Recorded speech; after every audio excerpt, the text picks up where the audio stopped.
This corruption is gonna stop. It's pushing good people over the top. It's causing pain they don't deserve. These fucking judges, what a nerve. I can smell the smoke in the air. People losing their lives every day. We can't stand for this bullshit game. It's time to light this shit on fire. Let's burn the bitch down. They take our lives. Let's burn the bitch down. It should be no surprise. Let's burn the bitch down. They deserve what they get. Let's burn the bitch down. There is no regret.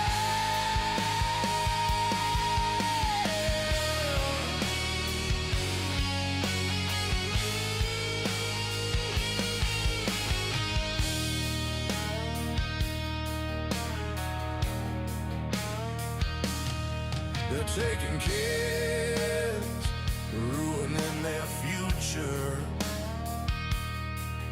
making dads run scared through the fire. The court's destroying families, they're such a liar.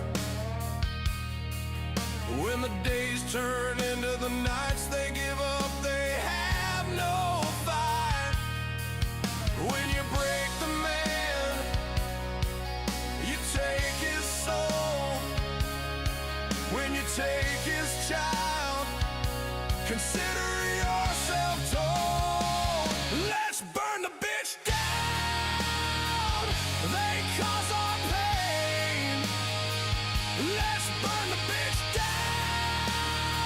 We're not insane. Let's burn the bitch down. They had their chance.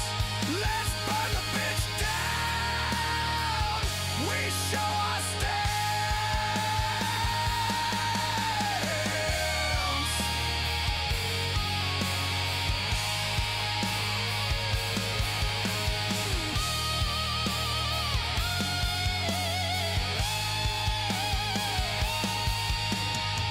We won't stand for this anymore.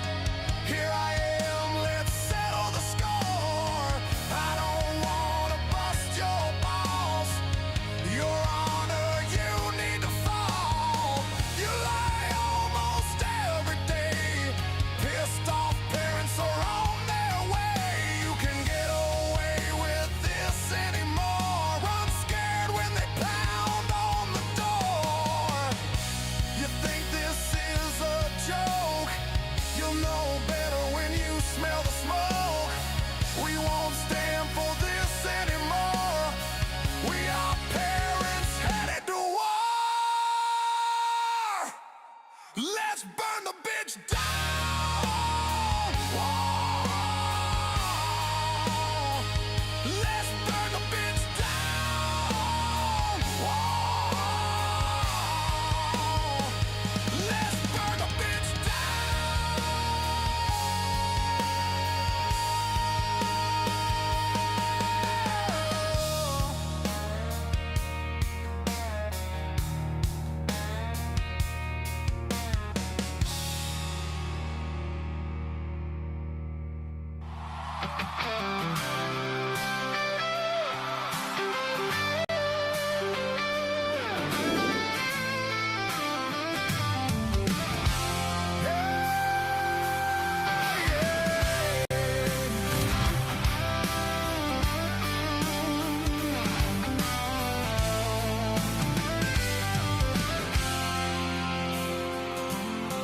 They are taking our kids every day.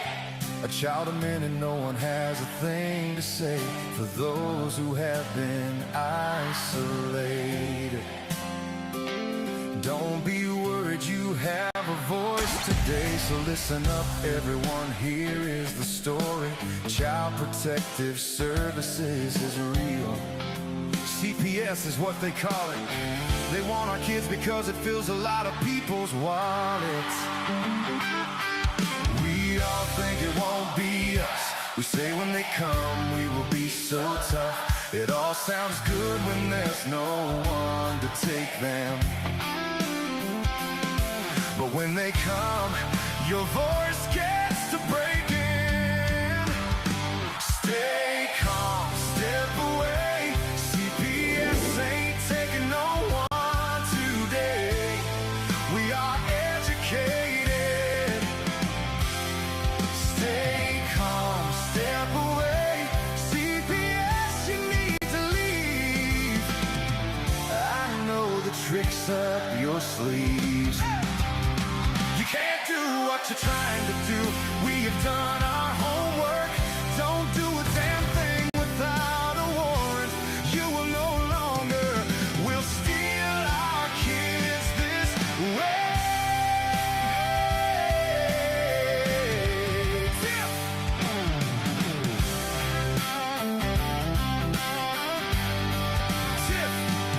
Tiff and the Punisher have come for the calling. They are giving us the CPS warning. Their voice is loud and clear. We stopped losing our kids this year. Tiff wants to fight the entire planet. She's tired of our kids being taken. God damn it. She's been fighting CPS for 30 years, bringing children home from this disgusting mess. The Punisher screaming out loud about a CPS and tear it down. I want all our kids to come back. Look at all those kids' pictures held up by Tiff Tack. Together we are stronger than we need. We will tear down CPS with hot speed. We will do so much being together. Birds of a feather flock together. So watch out, CPS, here we come. Picking you off one by one. We promise to bring back the family and prosecute the caseworkers unhandily. So give us back the kids you have taken.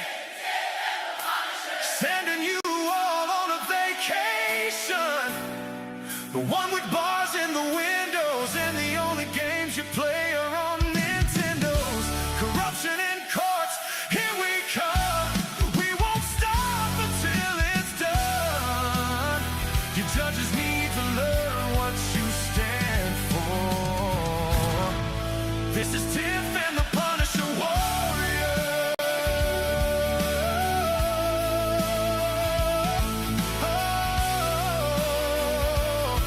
And we cry out to all of you out there. We need support for a cause that many don't care. Our children are being stolen way too often. So CPS, we plan on doing the stopping.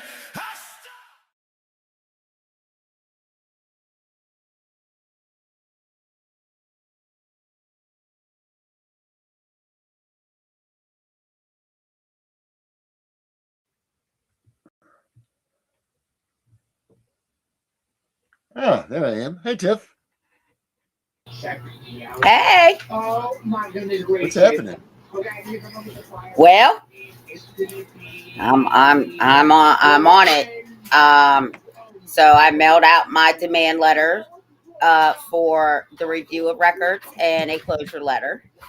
I gave it enough time to get there, and then I emailed everybody, including my own lawyer, and said, "I'm sure by now you have gotten this, but this is now my electronic notice, and it will be in my records." And the CPS and the director both emailed me back. It was like, "Received, thank you." Yeah, okay. So get your ass on it. I love that. I love that so much when they send you back that short answer, like, yeah, we got it. Thank you. Yeah. Well, Because you know that they know. well, here's the thing. The director does not like me, but that is not my problem. That's her problem. Tiff, I don't think any of CPS likes you. Well, that's a them problem, not a my Right. problem. Of course, we all know this. But I think overall that's what we know is that they don't want to cross you. It's not even that they don't want to cross you, but they know that when they come with you, there's a headache that's involved in all of this. So maybe it's Well, better then, off do the right thing, right? Do the right right, thing, and then there right, won't be a problem. right. And not only do the right thing, leave me alone. Yeah. No business here. We have no business here. I mean, and you know what the problem is that's just like tonight's guest again. He's got to go to a whole different goddamn country because these bastards fuck with him, he's in hiding because these people are, he's exposing them and they just won't leave him alone, and this is what they do to everybody. And people, listen, if you think that don't let people tell you that you're crazy because you think you hear people out in your yard at night, or that the same person has been following you around in a van or a car, or, you swear to God that you know that person in the grocery store and you've seen them every place, because chances are good that is CPS following you. They do these things. That's called gang stalking, and that's a real thing. Well, not only do they follow you, they will literally take pictures of you. They will buy houses in your neighborhood and post up next to you to watch you and follow what you're doing. I mean, this is a real thing. So if you feel like you're crazy because of these things, you're not. You're absolutely not. And chances are good. Trust your gut. You're right. You're right that there are people out in those woods waiting, taking pictures of you, doing whatever that they do. It's almost to a degree of harassment, but these psyops in this country and these things that these people, these government agencies do are real. So believe in that. Don't think, don't get yourself down because you're like, maybe I am crazy. No, you're not crazy. This is the real deal. This is real life. What's going on here? And they will gang stalk you. They will do it intentionally to make you crazy. They will make you think that you're going nuts. Putting sounds in places. There's just all kinds of things that they do to gang stalk you, to make you think that you're going crazy and to keep track of you. It's crazy. But I mean, have you experienced that stuff, Tiff? You must know this stuff, right? Oh, well, I know that they'll stalk you and they'll send people to watch you. But I don't care. First of all, I don't go anywhere. And if you're recording me on my own property, then you're violating my Fourth Amendment rights. So you just keep it up. But I've had parents come back and have pictures of them that nobody should have. Yeah. In our bedroom, the house behind us, everybody thought I was crazy. Everybody, they were like, yeah, you're crazy, Darren. You're nuts. You're this, you're that. And when I would come up to the edge of the yard, this person would come out on the deck. Immediately, when I'd come up to the edge of the backyard, they'd come out on the deck immediately. When you'd be 30 seconds later, a police car would come around the neighborhood. And then, of course, everybody's like, you're crazy, you're crazy, you're crazy. And then one night we're looking up there and you can see these little blinking red lights. And sure enough, there are cameras that were looking down at us over here. Well, here's the other thing. That house was jet black at 8 o'clock at night. It looked like Tiff's house. 8 o'clock at night, there was nobody in there. And then at about 5:30 in the morning, all of a sudden, lights would come on, like so they woke up or whatever. Well, this one night we stayed up and we watched. They have the same car come and pick up the car that's in the driveway and they would leave. So every night they would leave at 8 o'clock and then they'd come back at 5:30 in the morning. And they'd bring the car and they'd come back. So one day I go out and I'm taking a walk and I'm like, this is really screwed up. Of course, everybody's still telling me that I'm crazy, like this is nuts and all this. I go over and the basement windows had been frosted over. Well, you could see just enough. There's like a lip, like an inch big, you could see just enough that I looked in there and I got my phone on there to take pictures.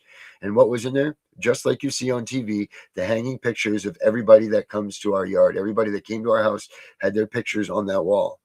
And then it wasn't shortly after that my brother had actually come down to tell me I'm crazy and I need to, get my shit together and everything, that the back window of the house said somehow the blind had pulled open and they had one of those damn cameras, with like the lenses on it, like these huge lenses pointed right at our house. And my brother's like, holy shit. And then as soon as our case got over with, guess what? That house went up for sale. So yeah, you're not crazy. They do these things, and I think our guest knows something about that here. So let's bring Daniel back out for a second round, and let's see if Daniel knows about that stuff. Daniel, what do you know about gang stalking and all that they do? You know, it's everything you just said is absolutely true. The thing about it is I was already crazy to begin with, so I knew exactly what was happening, and I could see through all their lies, and I could see through everything they were doing. I mean, I am a mentally incompetent man, as you mentioned last time. I've dealt with mental illness for my entire life, and I have worked with people who had mental illness, and I used to be a psych nurse in a maximum security prison, and I worked with homeless people in the streets. And so when they started doing all this stuff, I saw right through it because I knew exactly what they were doing. And it is real, and they will do this stuff. And luckily, they haven't offed anybody recently like they did Nancy Schaefer back in the day, but that I know of. But I mean, everything else they're doing, the psyops, it's all real, and that's the problem with our government at the moment, is they're turning the cameras inwards instead of outwards where they should be, and that's why we're here, right? Right. To expose the corruption, expose the crimes, expose the bankers who are in control of all this, and turn the cameras back on them. Yeah, it's just sad though, because you know how many people that are being told that they're crazy, they're nuts, they're this, they're that, and they're not. You know, like they're not. These things are really happening to them, and absolutely. It's just another way that CPS is winning this fight and pushing. Well, it's not CPS. I mean, it's the government as a whole. I mean, that's why they're building the big data surveillance, the data centers across the country, so they can institute mass surveillance the way they have in China. I mean, it's a global thing. It's not just our cause. It's not just. Go ahead. I haven't really been following. I mean, I know that the data center things are big, you know that, but what are they planning? What are the purposes of these data centers other than to house the data? But what are they? What is the main reason that the government says that we need these data centers? Well, it's an artificial intelligence nerve center, right? Okay. So, I mean, just like we have nervous systems, artificial intelligence, it collects so much information. And they are watching everything, as we found out with Snowden like 15 years ago, right? I mean, how much worse has it gotten in that time? So they need these big data centers to collect all the information, to be able to go through all the information, to be able to, you know, control the population and send us all ads and sell us all stuff and monitor our every movement, which is what's up with the flock cameras and everything else that's going on. But I'm getting off track here. That's a whole different story. I'm sorry. There's another. I'm in South America, so the block parties. They. Yeah, they have a good time. Yeah, they're having a good time over there, man. That's what we need to do. Like, no, me, I spend most of my time in my room doing research, but at night the cities, they come alive, right? Yeah, they do. They're crazy, man. They're nuts. Everybody there has a good time, man. All right, so let's go back to. Let's see. What do we want to go first? We want to go with. Following the money. Let's go back to these boards here and let's see what we got. Let me pull up. Yeah, so if you don't mind, I was just going to do a quick run through of what we've already done. Yeah. Just so people are up to date. Yep. So can you pull the slides up as we go through? Yeah, that's what I'm looking for here. Let me pull these up. I was wondering which one we were doing first here. Let's see. I got the following the money. That's the first one, right? Is that the first one we're going to go through? Or diamond?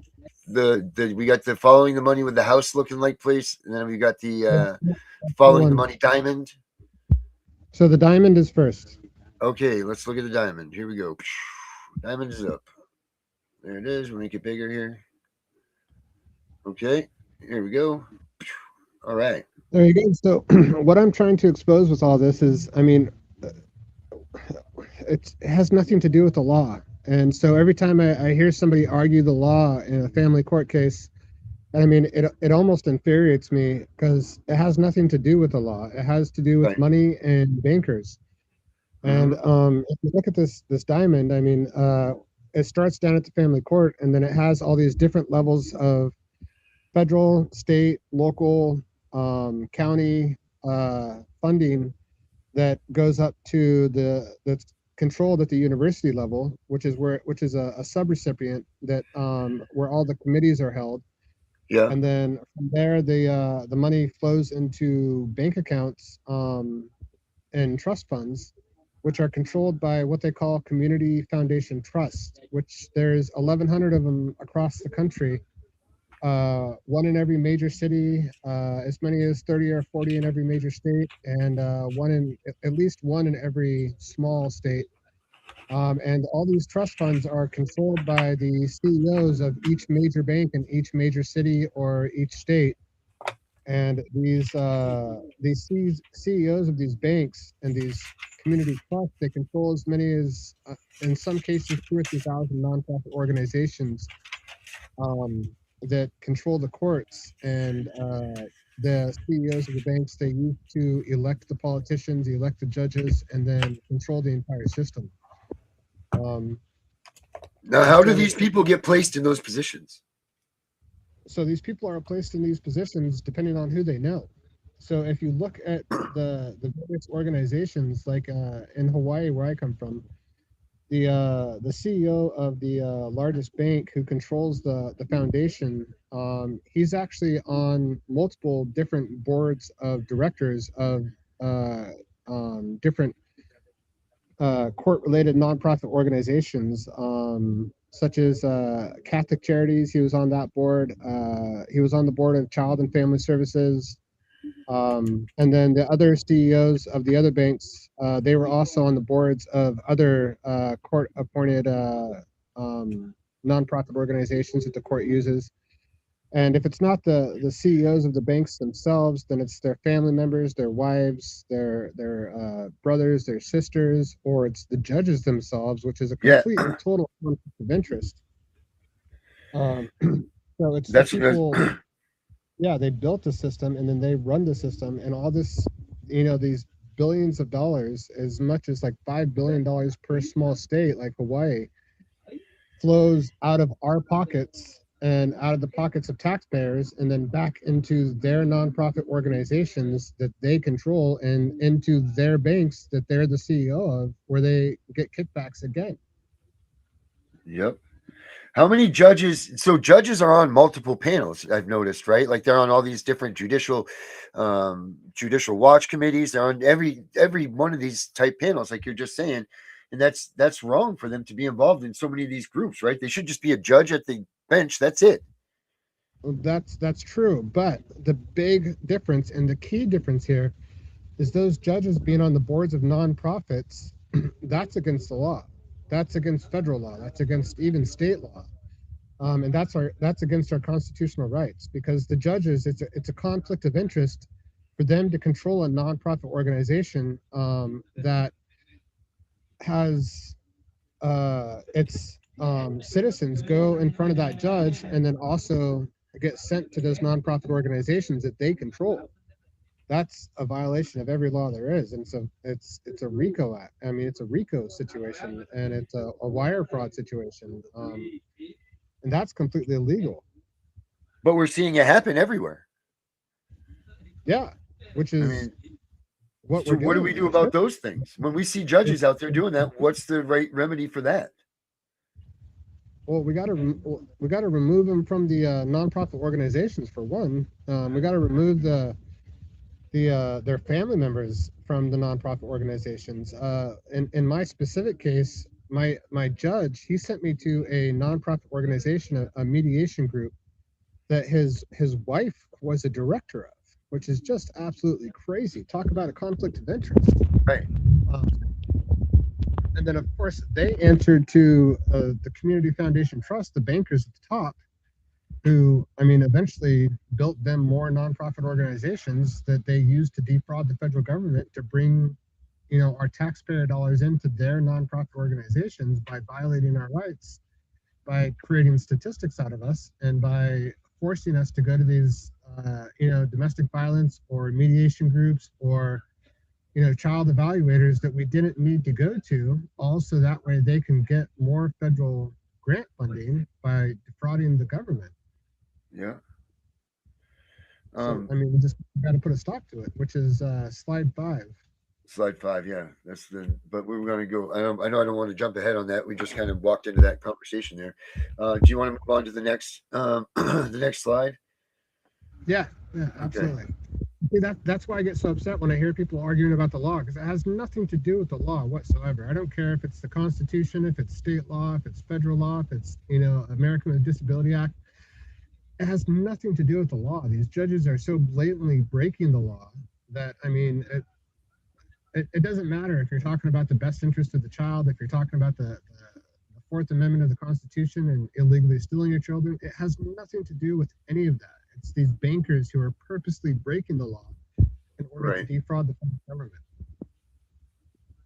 And so slide 2 shows you step by I mean, step to a degree, you're absolutely right. To a degree, you're absolutely right. But there are instances where the law will, if you are knowledgeable of this stuff, there is a chance that you can use the law in your corner and help you in these cases. Yeah, if you got $1 billion like Donald Trump, or you're Elon Musk, right? Or you got a lawyer who's connected to the judge because they play golf on Sundays. Otherwise, no. I mean, you got a 1% chance of a judge actually following the law. Actually, well, there's still a chance. Yeah, a 1% chance. I mean, I had 11 judges recuse themselves from my case. Every judge across the state recused themselves from my case, except for one. And then that one judge. He took my case because his father-in-law is actually a big-time businessman who is the board of the chairman of a board of directors of an organization that gives millions of dollars to all these nonprofits. So that one particular judge, he's like, "Oh, I'm big and bad. My father-in-law runs the whole system, so I'll take this, dad down and teach him a lesson." Little did he know, I knew exactly what he was doing, and I knew who his family was, and now he's going to get, right. Now he's the one who's going to go down in the end. But we'll talk about that later. Right. Breaking the law. Yep. All right. So there we go there. We are on your next diamond here, following the money. Yeah, so if you follow the money, these nonprofit organizations, the Community Foundation Trust, they use a series of loopholes in the law that allow them to collect up to $750,000 in federal funding without being audited by anybody, without being audited by the state, without being audited by the federal government, the Department of Justice, the IRS, anybody. Because the federal government is so big and it's pumping out trillions of dollars that they don't audit small time, individual organizations. There's that $750,000 threshold. So the Community Foundation will create a nonprofit that receives, $500,000 from the federal government for this grant for domestic violence. And then they know that they'll never get audited because they're under the threshold to get audited. So then they write internal policies and procedures that allow them to violate our rights illegally. They're supposed to, according to the law, follow the law, but they don't. They write internal policies and procedures that have nothing to do with the law whatsoever, that actually allow them to purposely violate your rights, so that way they can keep you coming back, so that way they can turn you into a statistic, so that way they can keep making money off of you by getting by providing services to you. And so one small nonprofit that receives initially like $500,000 in federal funding can make as much as like $5 million in federal funding, because then they'll also bring in a team of sociologists that will also get paid through a different funding stream, the Health and Human Services, for their social services, or they'll get paid through HUD, the Housing and Urban Development, to pay for their office and their whatever homeless shelter they'll provide for people. And so one small nonprofit domestic violence, or a psychologist or a child evaluator can eventually have anywhere from 5, 10, 15 different revenue streams that are all under the threshold for being audited, and be making like $5 million or more per nonprofit organization.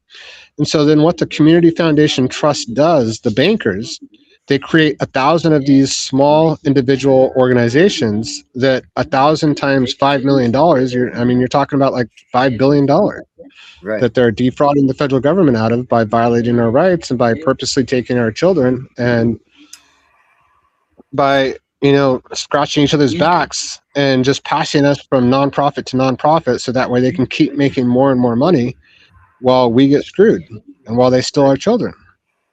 Yeah. And that's Now, are they essentially printing number. money? Are they printing money off of these kids too? Do they print? Does the Fed print dollars because of this? That I can't answer. I'm sorry. I mean, the Federal Reserve obviously is, which we'll get to in slide 4 or 5. Yeah. Are we moving on here from this one here? Yeah. Let's move on to number 3 real quick. I'm just trying to do a quick rundown so that way we can get caught up to the next couple slides. Let's see. Where's that one?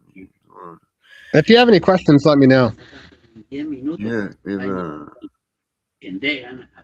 So Jen Brabson says that $750,000 is the threshold under which they're not audited. Correct. Is that because that's the threshold that the auditors leave open for they're just missing the guidelines or something? Is that what that's all about? Well, no, it's according to the Code of Federal Regulations, Part 2, Subpart 200, I think it is. It's the threshold that the federal government created. Under $750,000, they're not going to get audited. So it's just like, it's like if you have a kid and, you're a father and you make, $10,000 a month and you give your kid, $10 to go buy candy at the store. You don't care what that kid spends $10 on candy at the store when you're dealing with, the entire household and you're dealing with, your job and everything else. It's the government, the $750,000 threshold. It's just such a small number for the federal government who's dealing with trillions of dollars that up until this point, they weren't auditing anybody under that point. But now with the new anti-fraud task force, I'm hoping they'll remove that threshold and start coming after these individual nonprofits that are blatantly breaking the law. Right. Is this the one that we wanted to get to? Right here? Yeah. Okay. So this is the next one. So if you look at the Community Foundation Trust and the CEOs of the banks that run them, if you follow the money up to the top, then it eventually leads to the Bank of International Settlement. So it goes from the Community Trust up to a larger banking organization like JP Morgan and Chase or Charles Schwab. And then from there, the money goes to the investment firms, BlackRock, Vanguard. And then, of course, the Treasury is involved. And I'm sorry, I can't even. The Treasury and the Federal Reserve are involved. And then from there, it goes up to what they call the Bank of International Settlements, which is a bank for banks that handles something like $50 trillion in transactions. And so $50 trillion. Holy it handles all the international transactions between all the different banks.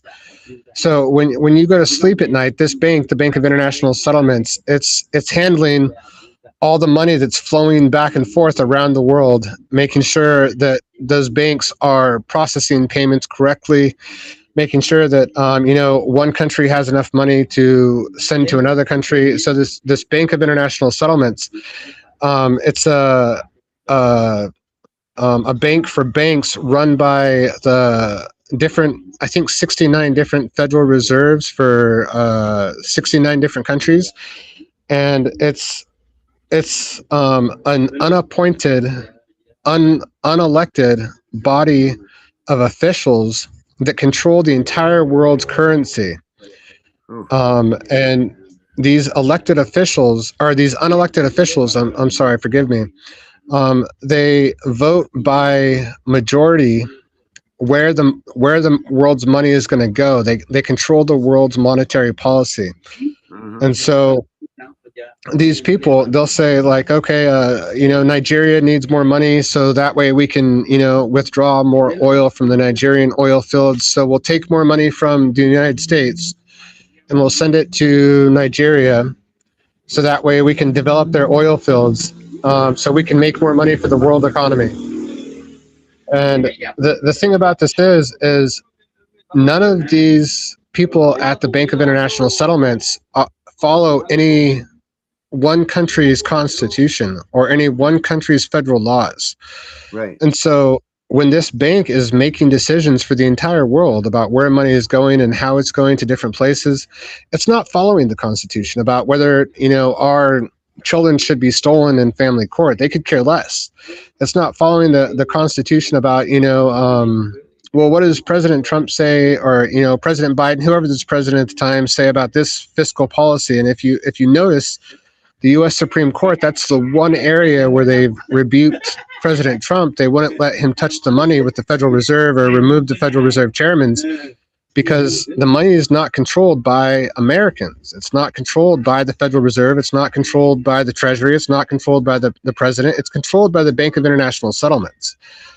And so us, our money, our taxes, our children, our houses, everything that's being taken from us is eventually flowing up the pipeline to the Bank of International Settlements, who is then determining what to do with all of our money and what countries that they want to build and or make money off of. Wow. I'm sorry, that's a lot. Is that too much information? No. I don't think so. I don't think that this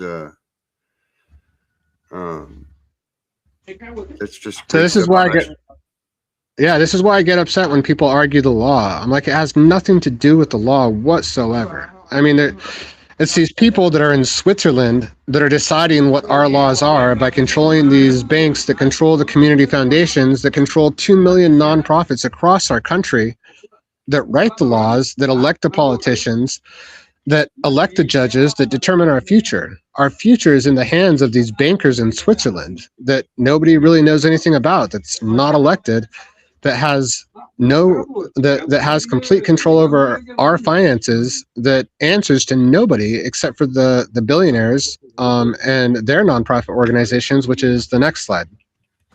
Right. That's what I'm trying to look for here. Hold on a second. I'm just digging that one out here. Let's see. Where did all this begin? While I'm looking for the slide, like, how did this all become part of all of this? That's actually on the next slide. So back, okay, cool. That's what I'm looking for. The Bank of International Settlements was created back in the 1930s by the Rockefellers. And their names aren't directly on the Bank of International Settlements, but there's two gentlemen, Fraser and McGraw, who were employees of the Rockefellers bank, Chase at the time, that was run by J.D. Rockefeller, I think it was, who created the Bank of International Settlements to deal with the reparations from Nazi Germany during World War I and World War II. Oh, no kidding. Yeah, and at first the U.S. Would not join the Bank of International Settlements because they knew flat out it was illegal to do so. It was a violation of the Constitution. Right. And then in the late 80s, early 90s, Ellen Greenspan and Clinton decided to sell out our country to the billionaires in return for a couple $100 million and the Clinton Foundation, and join the Bank of International Settlements and sell our country out. But that's a whole different story. Right, it's a whole other fight here. Like, I'm still looking for this one from her. Hold on a minute. Let's see. Are you getting my messages? Yes. Okay, so this is check out this image. Okay, I think this is one of them here.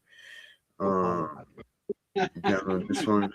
Let's see. Sorry about that. I thought that I had them all, but I guess I did not.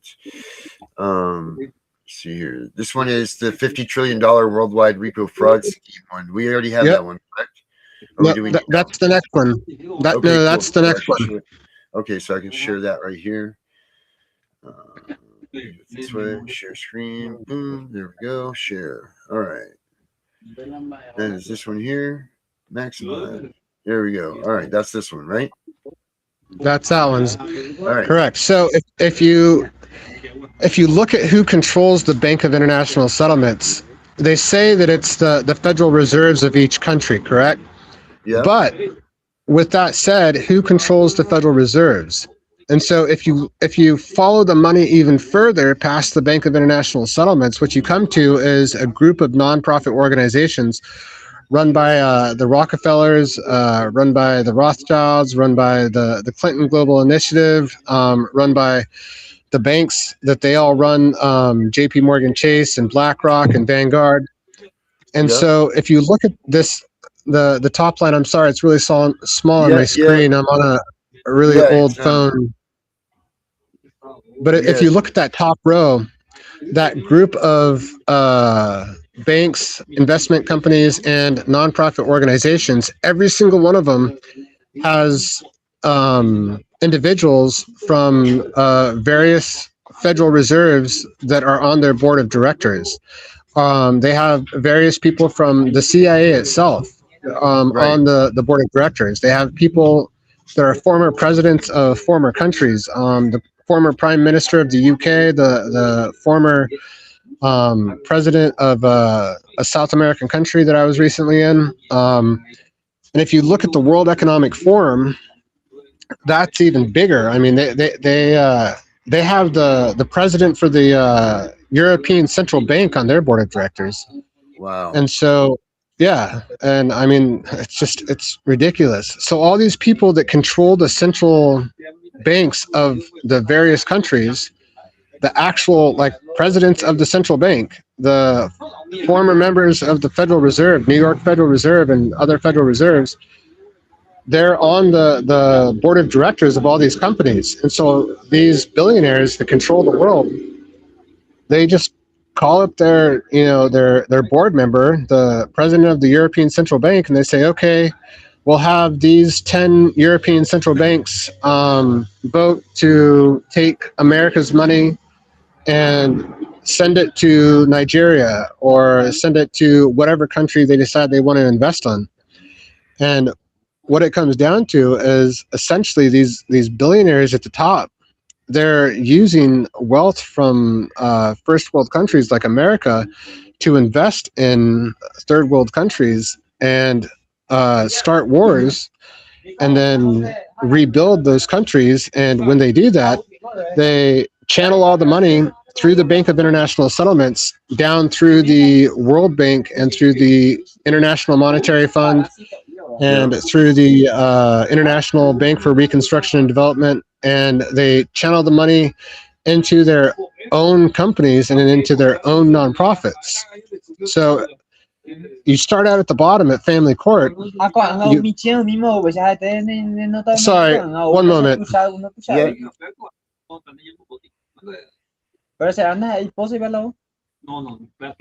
I apologize. Yeah, no worries, man. I mean, you're having a good time in South America. I'm not having a good time. Not at all. I'm alive. I'm still being gang stalked here in South America. I'm on the verge of starvation. I've lost 150 pounds since I left the U.S. I'm moving from country to country and small neighborhood to small neighborhood, using various burner phones. Are they? So they're actively living looking in- for you over there. Huh? You say that they're actively searching you out over there. Oh yeah. Not the people in the state of Hawaii. They have no idea where I'm at. The low level people. My ex-wife has no idea where I'm at. The politicians in Hawaii, they probably have no idea where I'm at. But the people at the top of this pyramid that we're discussing, the CIA, they know exactly where I'm at. They're still following me around South America, trying to control my life and watching me and snapping photos of me. And Right. I mean, same thing, different country, same thing. Right. So anyways, sorry. What I was saying is, so these billionaires top the food chain, they use their connections and they use all the directors of all their various nonprofits from various countries and various banks to control the Bank of International Settlements. That then sends the money through the World Bank, the IMF, and the International Bank for Reconstruction and Development, through trust funds that they create at their banks, such as JP Morgan Chase, to then be sent to various nonprofit organizations. Hello? Hello, you're there. Okay, yeah. So they take the money and then they send it to their nonprofit organizations and their businesses in third world countries, where they start wars and then rebuild the countries, making money that way. And of course, the nonprofit organizations who get billions and billions of dollars in funding to help other people rebuild the country. So back to the beginning, it has nothing to do with the law whatsoever. What we're fighting, nothing at all. Which is why I get upset when I hear people argue the law. I'm just like Well, there has to be a front that they're putting on to me. They can't just say that we're just stealing your kids. And that's the front. I mean, right. the judges, the nonprofit organizations, it's just a front. They're just actors in a movie. I mean, they're just actors in a play. It totally makes sense in this fight because we can't beat them with any of the court stuff that we use, any of the fighting tactics that we come at them with legally. They diffuse all the time. Like we don't beat them. Yeah. And then they let go a certain percentage of people because they have to, just to keep the appearance of the law, I guess you would say. But it makes total sense because you come at them with all kinds of legal jargon that should work, and it doesn't ever. It doesn't. I mean, all the way up to the U.S. Supreme Court. I've had 2 U.S. Supreme Court cases, and if the law was followed, I should have won both those cases. Right. But, I mean, if you look at the U.S. Supreme Court, Chief Justice John Roberts himself is corrupt. I mean, his wife, from what I hear, has her own lobbying business, who has made $10 million on lobbying on cases that have come before Chief Justice John Roberts. I mean, it's just it's smoke and mirrors. There's nothing to do with the law whatsoever. Right. Wow, that's nuts. I mean, so where is the next move? Like, what is the proper? What do you do? Because this is bigger than any of us. Like, so where is this? Like, where do the parents, or where does anybody go when you have all of this that you're talking about? And you're right on track with another one of our good friends here that works with us.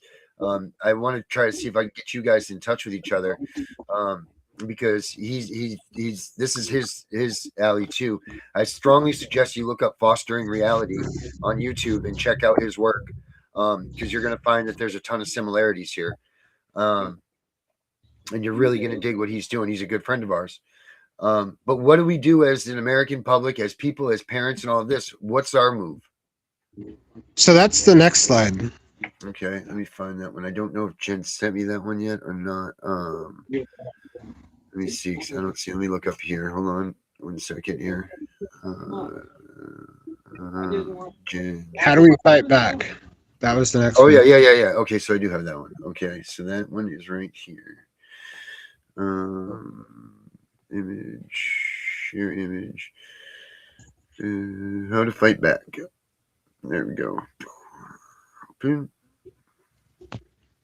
And that one's here. Maximize. There we are. All right.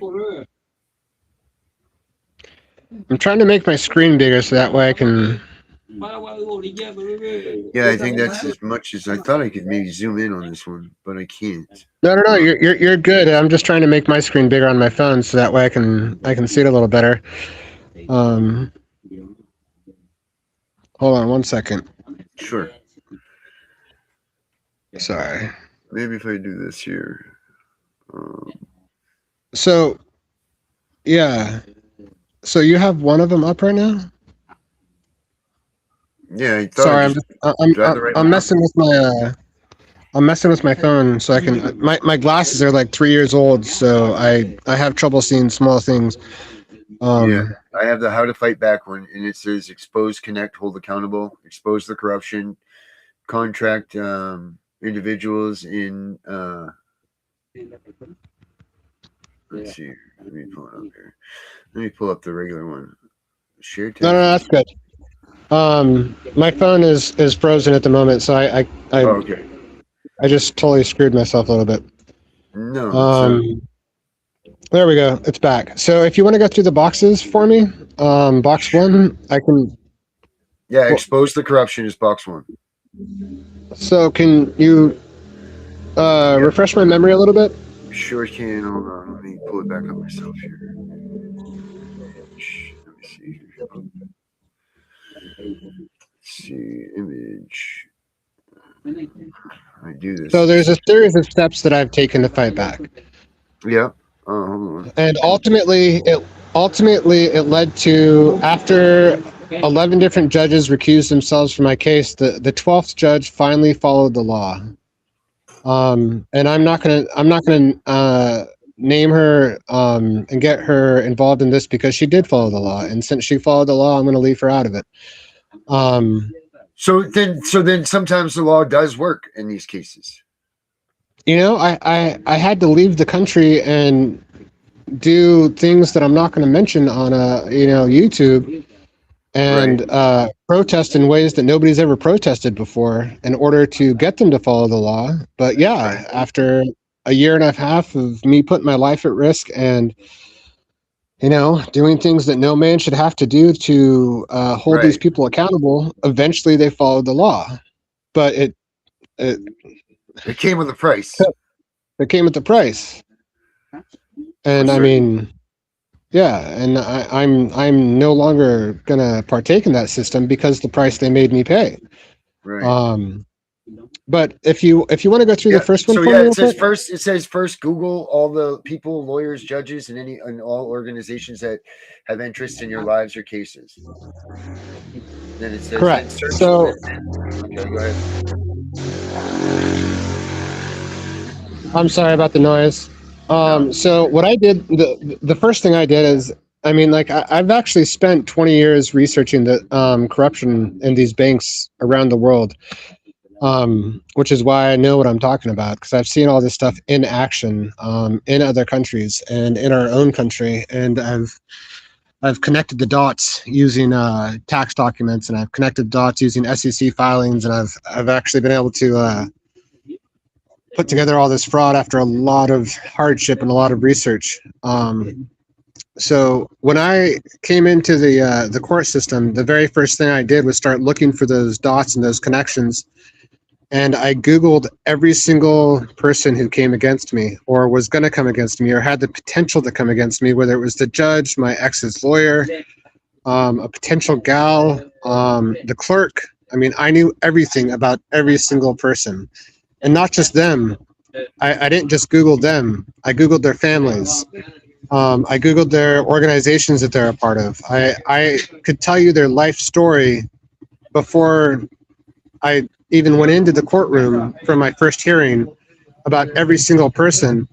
So that way I knew exactly who and what I was up against. But when you do that, you're not just looking for the people to find out who they're involved with. You're looking at the organizations that they have conflicts of interest. Like the judge that I was with at the time, Judge Ng, his wife, who's also a judge, was a board of directors of an organization that he sent me to. So I knew exactly what was happening.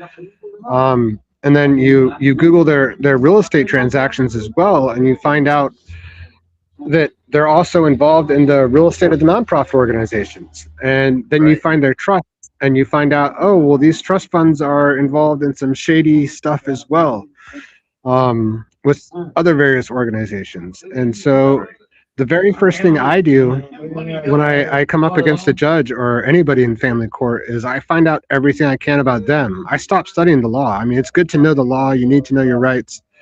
But I want to know about the people I'm up against. Mm-hmm. Absolutely. What was the next thing? The next thing, now we're going to the next box, right? The contact everybody in writing, contact individuals in writing. Yeah. So what I did is once I Googled everybody, I didn't just Google them. I Googled their contact information. So, I mean, everybody's contact information is on the internet. They can't hide it no matter how hard they try. I'm not going to give away all the secrets about how to get a hold of anybody and everybody, but let's take a look at like officials at the Department of Justice. Most of them are lawyers, right? Right. So, I mean, most of them, you can look up their contact information, their work contact information, not their personal. You don't want to stalk these people. Right. You're just looking up their professional information. You could go to the bar association for each state, and you can look up their professional contact information. Mm-hmm. So I went and I found the contact information for the most powerful people within our law enforcement within the United States, at the Department of Justice, and then they have something called CG, which is above. I'm sorry, the OIG, the Office of Inspector General, which is above the Department of Justice, and then they have CG, the Council for Integrity and Government Efficiency, I think it's called, and then they have something above that, which is PSLOB, which is personal liberties and something or other, I forget, but they're actually an executive office that answers to the White House. And so that's the line of what's it called, authority, the chain of command, sorry. Yeah. That's the chain of command. So these judges in these small towns that are taking away our kids, they answer eventually to the state. The state answers to the Department of Justice. The Department of Justice answers to the Office of Inspector General. The Office of Inspector General answers to CG. CG answers to PSLOB. PSLOB answers to the White House. And so I found the contact information for all the directors of all these various organizations, and I emailed all of them at once, en masse, all the evidence I started gathering about the judges that were committing these crimes. And I made sure that I included evidence. I didn't just call them up and say, hey, this judge yelled at me and I don't like it. I actually gave them verifiable proof and evidence that, hey, this judge is violating this constitutional right by committing this crime because their wife is a part of this organization, and you know their coworker is on the funding committee of the federal funding committee that funds the court that they're a part of, while they're also seeing citizens in cases where they're stealing children, which is a conflict of interest. And so I found the email addresses of all these different people and all these different leaders of our country, and I started sending them evidence of corruption of my small town court in the middle of the ocean, in the middle of Hawaii. Right. And they never responded to me, but every time I did that, the judge, his actions would change. So once the judge threatened to hold me in contempt of court for something that was completely illegal, and so I emailed all these officials, like, dude, this judge is threatening to throw me in jail over something that is not illegal. Daniel, we lost your audio there, buddy. We lost you. I don't know what happened there. You there? There you go. That's better. Yep. Yeah. Am I talking too much? No. You guys want to hear this stuff?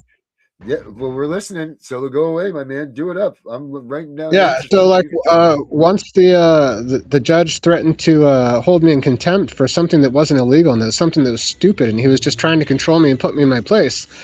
So then I sent a mass email with that information that this judge is corrupt. His wife is on the board of directors of this organization that he sent me to, which is violating this, and this law. And he's threatening to hold me in contempt for voicing my opinion and exercising my First Amendment rights. And you know what? That judge never tried to hold me in contempt again. He never threatened to hold me in contempt again. Yeah. Oh, shit. Wow. And so, yeah. So they never responded to me, but the judge's actions told me that these people were listening, even though they're not actually. Right. Yeah, somebody's paying attention. I have no idea to this day who it was. Right. I have an idea of who it was. I'm not going to mention it, but people at the federal level were paying attention, and this judge was getting a phone call from somebody. So from there, though, I mean, the crimes continued, and they just kept finding new ways to break the law, the judges. And so I was like, okay, well, if the federal government isn't going to reel these people in, I'm going to go, above the federal government. Because knowing what I know about the world and how the world works, I started contacting the nonprofits that run the federal government at a international and a national level. So some of these organizations that I showed you in the other slides, I started contacting the board of directors of like the Rockefeller Foundation and the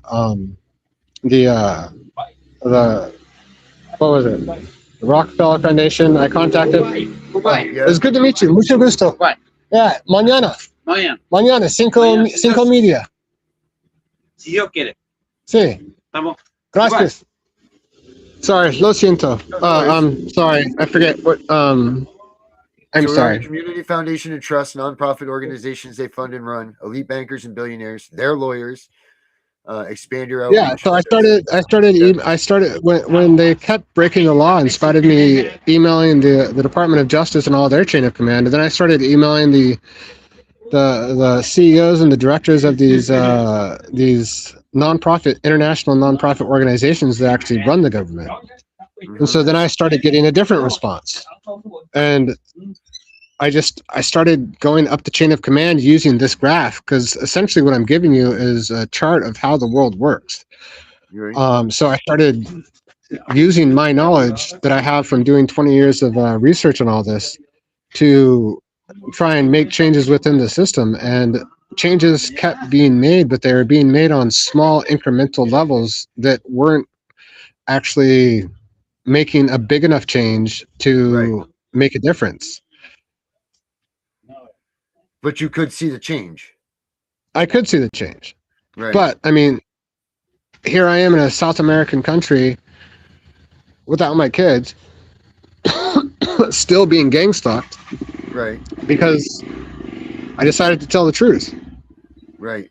So the changes weren't big enough to actually change the system enough to do any good. Well, so your next but book what it does, I'm sorry. What it does is it puts all those people on notice, and it makes them all liable. Because once you email those people, you have they have no immunity. These bankers, these nonprofit organizations that run the government, they have no immunity. Right. So once you let them know that they're breaking the law, then you can now not only sue them in civil court, but you can also, file criminal charges. We can't, but the federal government or the state governments can.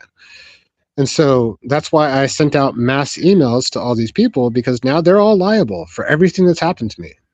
Down to me having to sit here and talk to you in the South American country. They're liable for the fact that they didn't do their effing job and made me do everything I've done to fight back. So the next one, I'm sorry. The next one is taking action, right? Protests, sue, fight the trusts, hold accountable. So taking action. What we need to do is, what everybody's doing, going after, an individual lawyer, that's great, because that's your case. Or going after an individual judge, legally speaking, of course, that's great, because that's your case. But we need to start suing the community foundations. We need to start suing the bankers. We need to start suing the nonprofits, because they don't have liability. We need to start protesting them. They're not going to, pride is their number one sin, right? They want to look good in front of the world. We're these big, beautiful bankers who are, saving the world. Or we're this nonprofit organization, we're saving the children. The hell you are. Go protest in front of that nonprofit organization, letting the world know that they're the ones that are stealing the children, and I guarantee you they're going to start making changes. Which is what I've started doing, which is actually leading to changes in Hawaii. That's excellent. That's good stuff. Now, what about, you said spread the word. So educate others, share your findings online, build communities, recruit, empower the things, use social media, podcasts, independence, media, and public platforms. That's where you're at. That's what you do, right? That's where you reach out to groups like us and people like us that try to get this word out and spread this word out. I did. In the beginning, I spread the word to as many people as I could, as far as I could, as wide as I could, in ways that I guarantee you no father has ever done before. Maybe a few fathers have. But you just got to get the word out, because not all these people are corrupt. Well, I believe a lot of the ones at the top are. They could care less about anything except for money. The people that are working for them are not. Not all the clerks in these courthouses are bad. I know a lot of good clerks in Hawaii who, I don't want to say helped me, but were rooting for me for sure. And I mean, there are good people within some of these low-level nonprofit organizations. I mean, they're there for the right reason. They want to help. They're just trapped in a system that they have no control over. Right. And so you want to get the word out as far and wide as possible so you can find the people that actually do want to help. You can recruit people that can help your cause, whether it's on the front end how many publicly or people, on the back end. how much rejection over positive reinforcement do you get in these situations when you've been out? Like, what is it, like 4 to 1? You're going to be rejected over someone saying that they can help you, or 10 to 1, or what is it? You know, when you're reaching out to people. You know, it just depends on the individual person and who they reach out to on any given situation. You could be one of the lucky ones who, you know, has that connection that is going to, you know, make a difference. Or you could be like me, sitting in a third world country fighting for your children's future. It just, right, by the grace of God. So, and then you say here, if it doesn't work, you do what? You go escalate. International.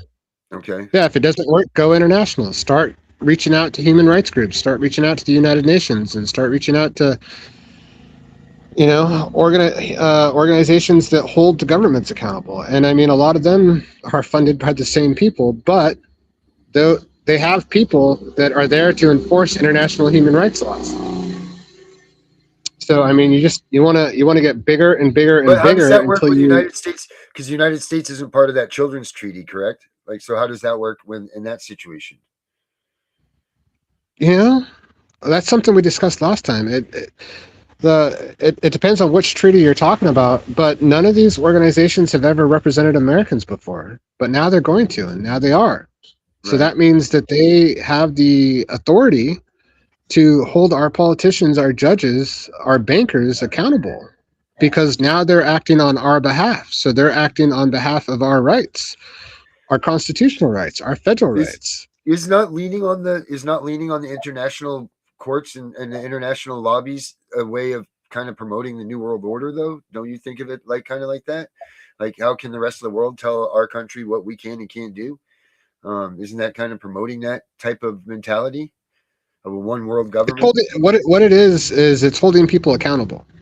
Right. Understood that. So I mean, for the past 250 years, America's been completely independent, and we are independent. And I believe we should continue to be independent, and I believe in our Constitution, and I'm fighting for our country, and I'm fighting for our Constitution. That's my number one thing right there. I'm fighting for faith, family, and freedom.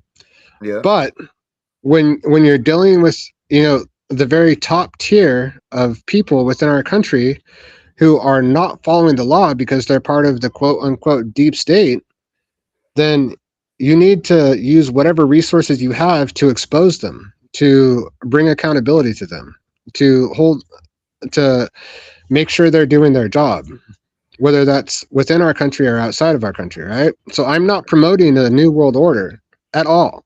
What I'm promoting is accountability. Right. I'm promoting exposure. When somebody in the federal government, let's say the Department of Justice, gets a call from, you know, the United Nations and says, why are we getting calls? You guys are the Department of Justice of the United States. You have the Constitution. You have the Supreme Court. It embarrasses the frick out of them, right? Right. It makes them look really bad because they're not doing their job. When they have all the resources, they have trillions of dollars at their disposal to do their job, to follow the Constitution, to protect us and our children, and they're not. Right. So when they start getting calls from various people, various agencies that may or may not have control over them, it exposes them and their corruption, and it sheds light on things that have never had light shed on them before. Right? Right. Understood. I was just asking that question because there are people that frown upon the NWO, and I wouldn't want to push them towards options and make them deterred from what you're saying because it's them thinking that it's trying to push to the narrative of the NWO. That's all. That's the only reason I was asking you that. No, that's the whole. That's the NWO is already here. I'm sorry to tell you, the New World Order is already here, bro. Right. It's called the centralized banking system. It's being controlled in Basel, Switzerland. It's what we already discussed. Right. Right. Right. So people can say, well, we don't want to push for a new world order. The new world order is here. whether you realize it or not, unfortunately. And I'm trying to bring back our rights in our country and fight for our children. Mm-hmm. It's the centralized banking system. People just don't understand it. Right. So, all right. Now, if you say, now you go to your plea to these politicians, the government, and to the billionaires. You say, if you're a government official, in this block here, you say, expose and report the crimes of corruption and fraud to your supervisors first, following the chain of command. Report to the government, public, and watchdog officials from the lists above. File formal complaints. File retaliation lawsuits if you're discriminated. So that's pretty much saying whistleblowers, right? You want people to be these government officials to whistleblow, for sure. Absolutely. Like that's what your message is to them, right? That's a message we should be purveying as American people too. Like, if you see this corruption, do something about it. Yeah, I mean, you just gotta have the courage to do it. I mean, I'm literally a mentally incompetent, mentally ill man who has no money whatsoever. I mean, I'm starving, quite literally. I need to eat a steak because I am so low. I'm so depleted. I'm so low on weight that I need protein because I'm seeing double vision because I have a lack of vitamin B1 thiamine. Right. That's messing with my vision. Yeah, we need to do whatever we can. Right. And then you say here, if you're a politician in a place of power, have the courage to realize at this moment in time you can be the power to make a change. Stand up for the people and the Constitution and justice. Lead the integrity and be remembered for doing what is right. Exactly. I mean, what trained me for that was I was a registered nurse, and I went to nursing school, family nurse practitioner school. So I spent 10 years in university and 10 years working in the medical field, and I can't count the number of CEOs of hospitals, like big time hospitals, my boss's boss's boss, that I had to get into verbal arguments with in order to save patients' lives. I mean, I can't count the number of times I put my career on the line in order to save some random homeless patient who I'd just met 5 minutes before, who was going to die if I didn't do my job and stand up for that person that I just met as a nurse, and make sure that the hospital followed the patient's rights and gave them the best care possible, and didn't care about needing to get rid of that patient because they needed to fill a bed. Right. We just need to have courage and strength and do our job. It's that simple. Yep. And then your next one, you say, if you're a billionaire causing all this trouble, simply stop. Use your vast resources for good, like Elon Musk. Invest in humanity, restore families, and build a legacy of good, not greed. History will hold you accountable. It will.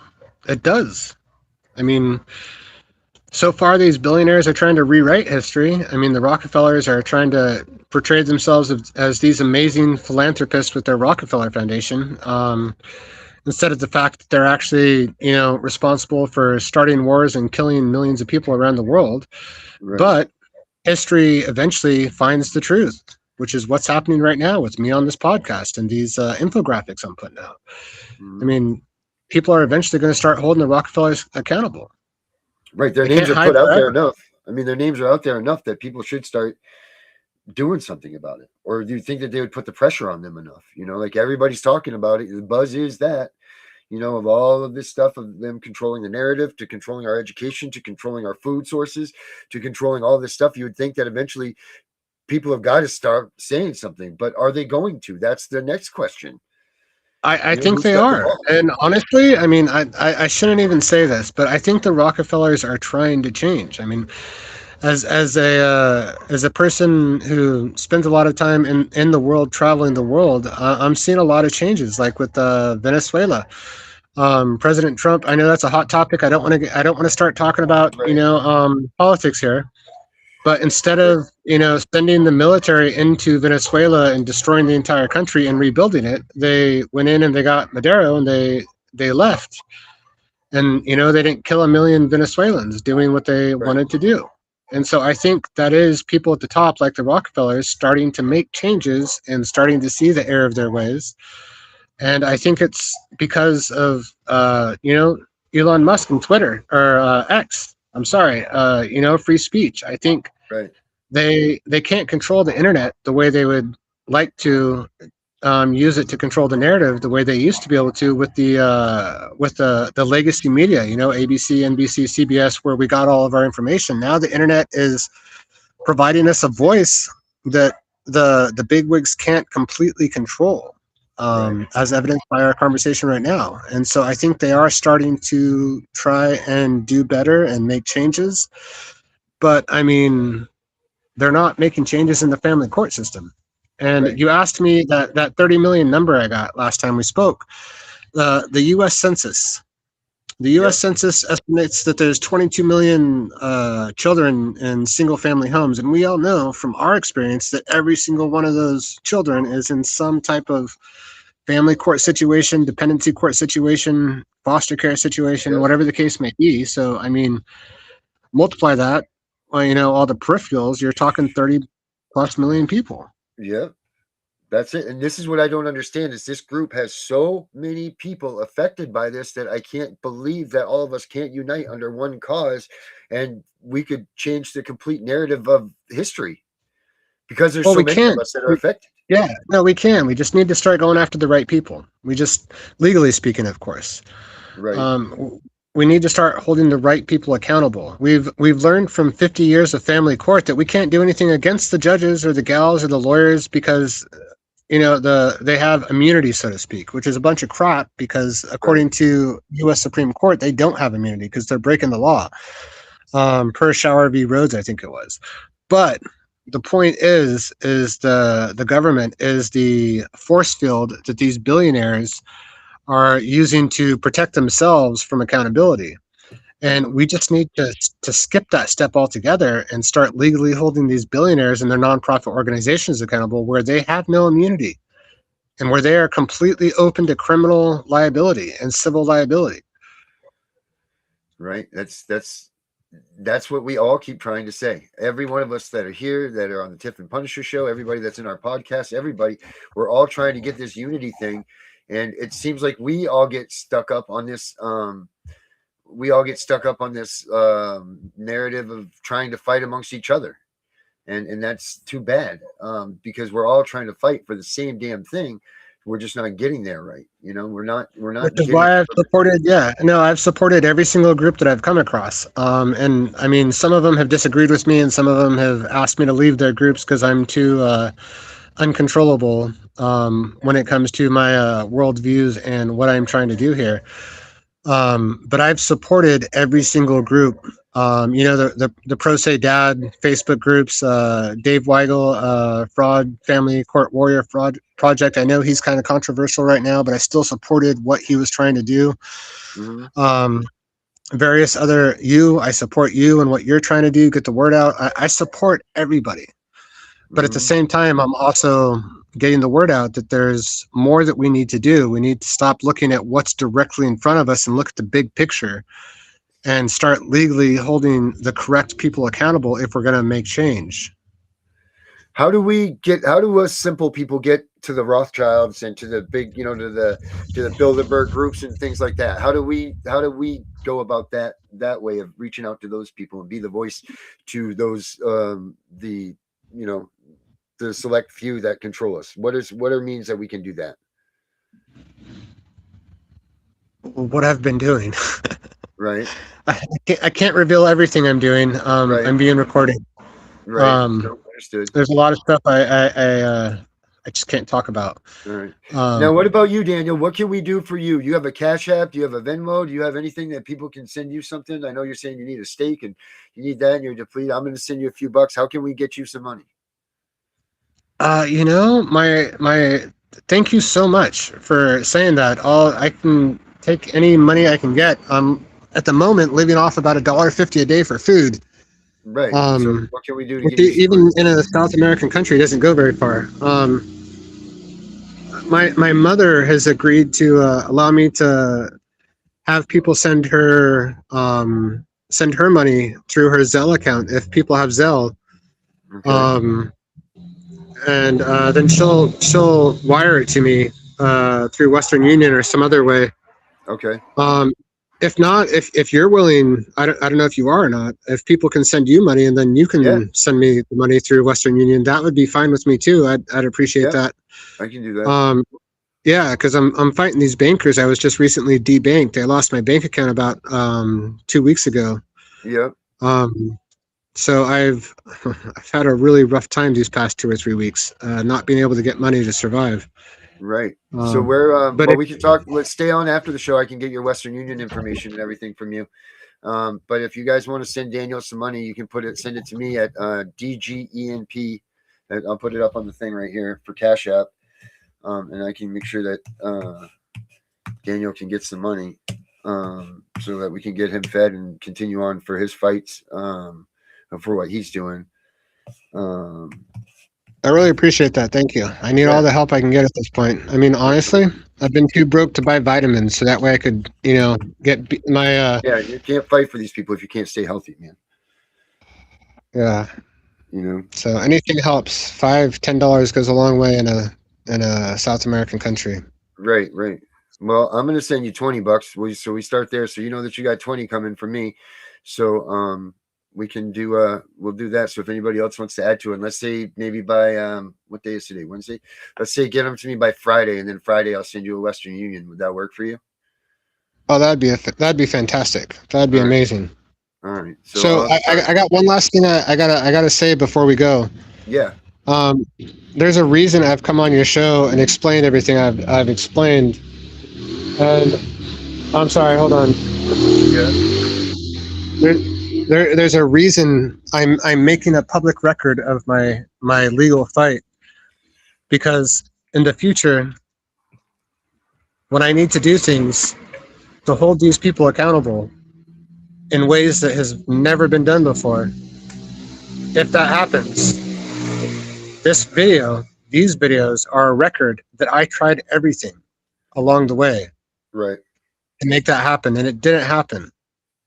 And so my intent and everything I've done since I've left the country, and everything I may have to do if things don't change, my intent is to hold these people accountable.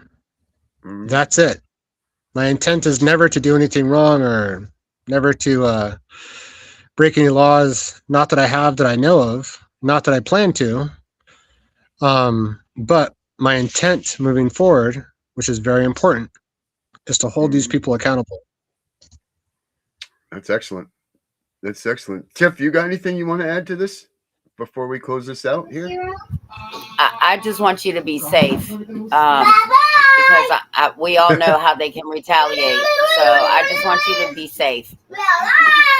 Yeah, I know. They've been retaliating against me for 3 years. I expect it. At this point, I'm just, yeah. All right. Well, let's Daniel, don't kick off when we get over here. I'm going to end the show right now. Stay tuned, stay up, stand by so I can get some information from you after the show. All right, my man? All right. Thank you. Yeah. And everybody else, we'll be back tomorrow night with the Angry Citizen. And, we'll just keep on pushing for the greater good of people. That's what we do.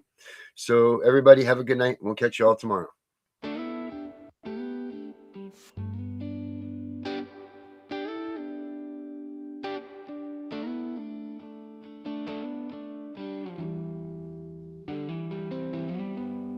Well, the children are all so far away.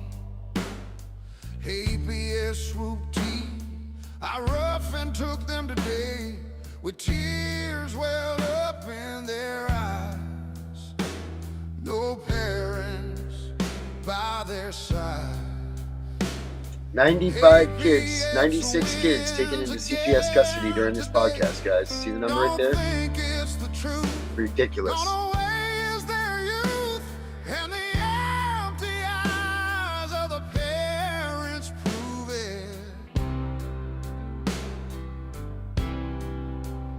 Don't you think for a minute you are weak because they're gone? There wasn't any warning for you to follow along. A caseworker has no soul to hold in check. It's why they leave us parents such a wreck. Don't stand for the head.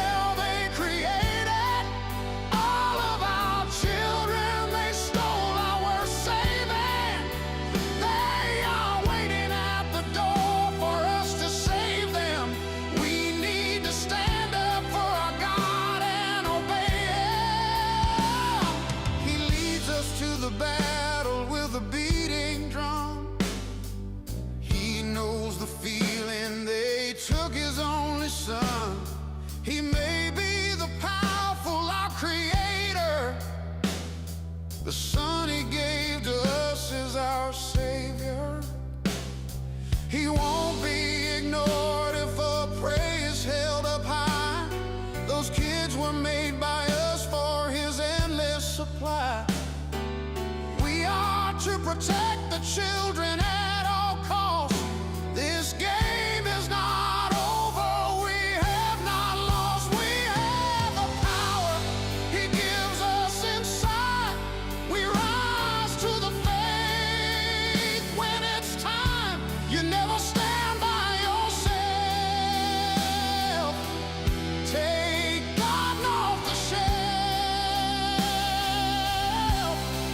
and then draw the power you need to beat it, beat it.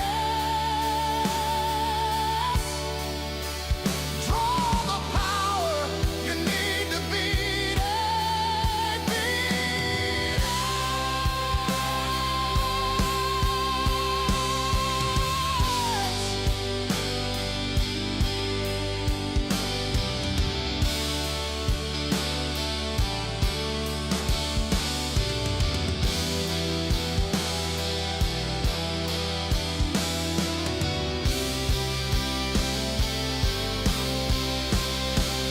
When Tiff and the Punisher are hosting their show, rally around them, let's get up and go.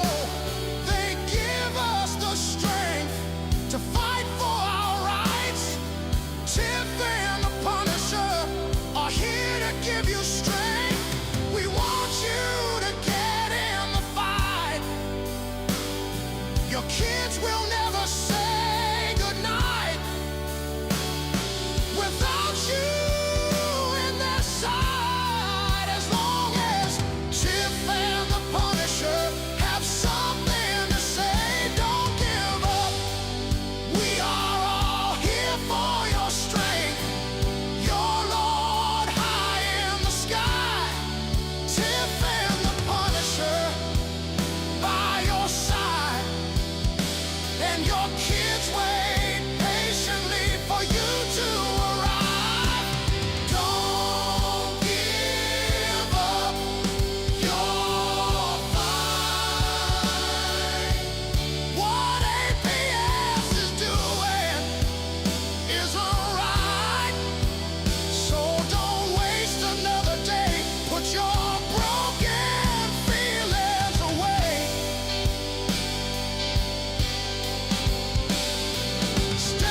Stand with Tiff and the Punisher. Give up and fight.